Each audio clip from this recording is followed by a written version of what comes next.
చిత్తూరు జిల్లా పుంగనూరు హిందూపూర్ నియోజకవర్గంపై రాష్ట్ర విద్యుత్ అటవీ భూగర్భ గనుల శాఖ మంత్రి పెద్దిరెడ్డి రామచంద్రారెడ్డి ఫోకస్ 6 రోజుల పాటు హిందూపూర్ నియోజకవర్గం పరిధిలోని 36 పంచాయతీల్లో పర్యటించనున్న మంత్రి హిందూపూర్ నియోజకవర్గంలో వైసీపీ బలోపేతంపై దృష్టి మొదటి రోజు చౌలూరు తూముకుంట గొల్లాపురం సంతెబిదనూరు కోటిపి కిరికెర బేవనహెల్లి పంచాయతీల్లో మంత్రి పర్యటన కార్యక్రమంలో పాల్గొన్న హిందూపూర్ నియోజకవర్గ సమన్వయకర్త శ్రీమతి దీపిక ఎంపీ అభ్యర్థి శ్రీమతి శాంత తదితరులు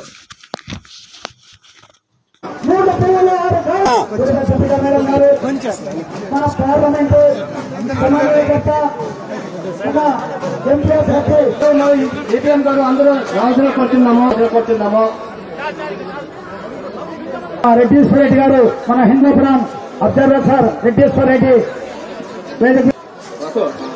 జేసీ సార్ వేదిక మీద కావాల్సిన కోరుతున్నాం.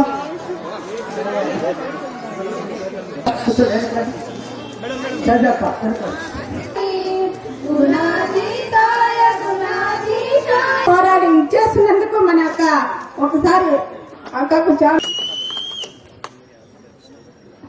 ఇక్కడ అండగా నిలిచిన విధానాన్ని మేము ఎప్పటికీ మర్చిపోలేము. ఎలా అయితే ఆయన పార్టీకి విధేయంగా ఉన్నారో అదే విధంగా ఫ్యాన్ గుర్తునే పడాలా, అదే మనం గెలిపించుకోవాలి.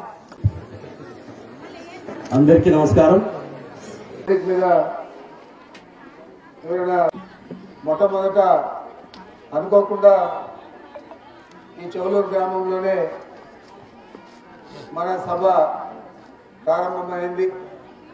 రాబోయే 6 రోజులు అన్ని పంచాయతీలు కూడా సందర్శించి అక్కడ సోదర సోదరీమణులందరినీ కూడా కలుసుకునేదే కాకుండా వారికి జగన్మోహన్ రెడ్డి గారు ఏదైతే భరోసా ఇచ్చాడో ఆ భరోసాను మేము మరొకసారి గుర్తు చేసి రాబోయే ఎన్నికల్లో మీరందరూ కూడా సన్నద్ధమై వైఎస్ఆర్ కాంగ్రెస్ పార్టీకి మంచి మెజారిటీ ఇప్పించాలని చెప్పి మీ అందరికీ కూడా మనవి చేస్తా ఉన్నాం. ఎన్ని రోజులు మీరు ఒక పార్టీకి ఓటేసినా ఏం అభివృద్ధి చెందింది హిందూపురం అనేది ఒకసారి మనం మననం చేసుకోవాలి. మరి ఎవరికి ప్రాధాన్యత ఇచ్చారు, ఎవరు నాయకులుగా ఇక్కడ ప్రాధాన్యత తీసుకున్నారు, అది కూడా మనం ఒకసారి మననం చేసుకోవాలి. ఈరోజు వేదిక మీద చూస్తూ ఉన్నారు, అక్క చెల్లెములే ఎక్కువగా ఉన్నారు. 50%. 50%లో 70% అందరూ కూడా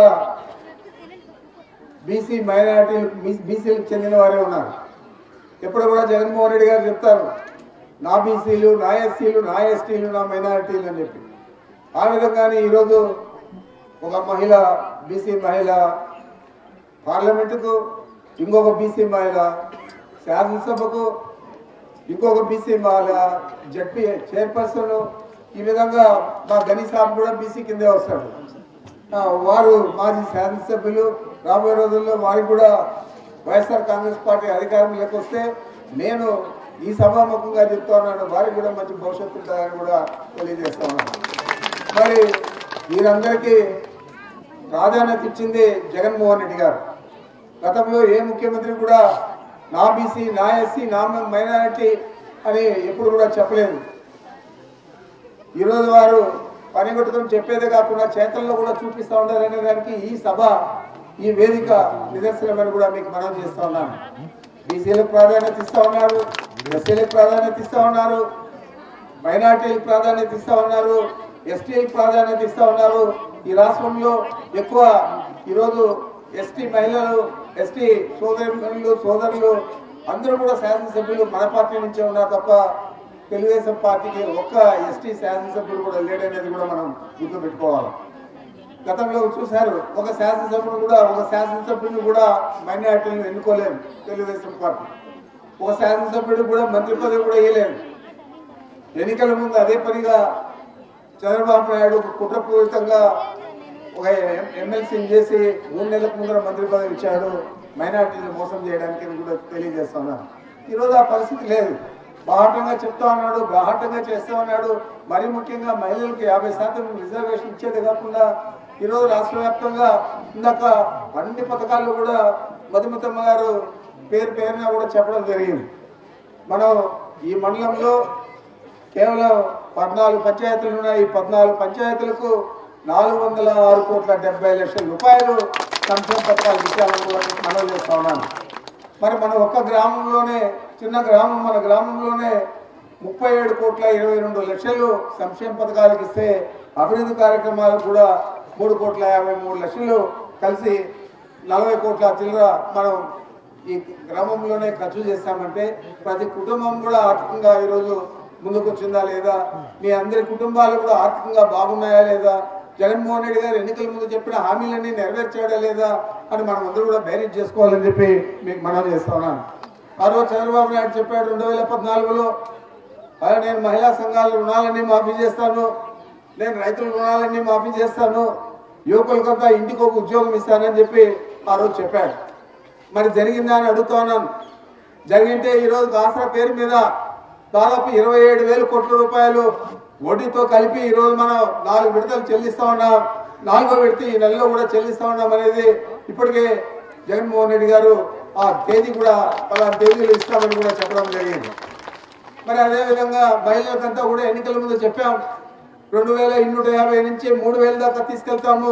ఈ పెన్షన్లన్నీ కూడా అవ్వాతాతలది కానీ, వికలాంగులది కానీ, వితంతువులది కానీ, ఒంటరి మహిళలు కానీ వీళ్ళందరూ కూడా అని చెప్తే అది ఈరోజు కార్యరూపం దాల్చింది. ఈ నెల 1వ తేదీ నుంచి మనం రాష్ట్ర వ్యాప్తంగా ప్రతి ప్రాంతంలో కూడా ఈ 3,000 రూపాయల పెన్షన్లు చెల్లిస్తా ఉన్నాం. దీనికి కూడా వక్ర వర్షం చెప్తా ఉన్నారు తెలుగుదేశం పార్టీ వారు. ఇది ఇప్పుడే ఇయ్యరు, ఎన్నికల ముందే ఇస్తారు అని చెప్పి. ఇది వైఎస్ఆర్ కాంగ్రెస్ పార్టీ, దీనికి నాయకుడు జగన్మోహన్ రెడ్డి గారు, వారు ఎప్పుడు కూడా చెప్పిన తేదీని మార్చిన దాఖలాలు ఈ 5 సంవత్సరాలు ఎక్కడన్నా ఉన్నాయని అడుగుతా ఉన్నాను. అదే తెలుగుదేశం పార్టీ అయితే మీ రుణాలన్నీ మాఫీ చేయకపోయినా ఎన్నికల ముందు వచ్చి మేమందరూ కూడా ఆయన అక్క చెల్లెళ్ళు అయినట్లు పసుపు కుంకుమ ఇస్తా ఉండాలని చెప్పి 10,000 రూపాయలు ఇచ్చి మిమ్మల్ని అందరూ కూడా మోసం చేశాడని కూడా మీకు మనవి చేస్తా ఉన్నాను. జాగ్రత్తగా ఉండాలి. మనం 2014లో ఏం జరిగింది, ఇచ్చిన పెన్షన్లు కానీ, 1వ ఇల్లు కానీ ఎవరికి ఇచ్చారు? జన్మభూమి కమిటీ సభ్యులు ఎవరికి చెప్తే వారికి ఇచ్చారు. ఆ కమిటీ సభ్యులు ఎవరు? తెలుగుదేశం పార్టీకి సంబంధించిన వారు. తెలుగుదేశం పార్టీకి సంబంధించిన సభ్యులు అందరినీ, ప్రజలందరినీ ఒకటిగా చూస్తారని అడుగుతా ఉన్నాను. ఈరోజు మనం పాలన మన గ్రామాలకే తెచ్చాం, మీ ఇంటి ముందుకే తెచ్చాం. ఈరోజు గ్రామ సచివాలయాలు ఏర్పాటు చేస్తాం, రైతులకు రైతు భరోసా కేంద్రాలు ఏర్పాటు చేస్తాం, ఆరోగ్య కేంద్రాలు ఏర్పాటు చేస్తాం. ఇవన్నీ కూడా సులభతరంగా మీ ఇంటికి ఖర్చు లేకుండా మీకు అందరికీ కూడా అన్ని ప్రభుత్వ పథకాలు కానీ, అభివృద్ధి కార్యక్రమాలు కానీ అందజేయాలని చెప్పి ఆలోచనతో ఈ గ్రామ స్వరాజ్యం పేరుతో మనం గాంధీ గారు కళ్ళలో కన్నా గ్రామ స్వరాజ్యాన్ని జగన్మోహన్ రెడ్డి గారు మన గ్రామాలకి తీసుకొచ్చారనేది మీరు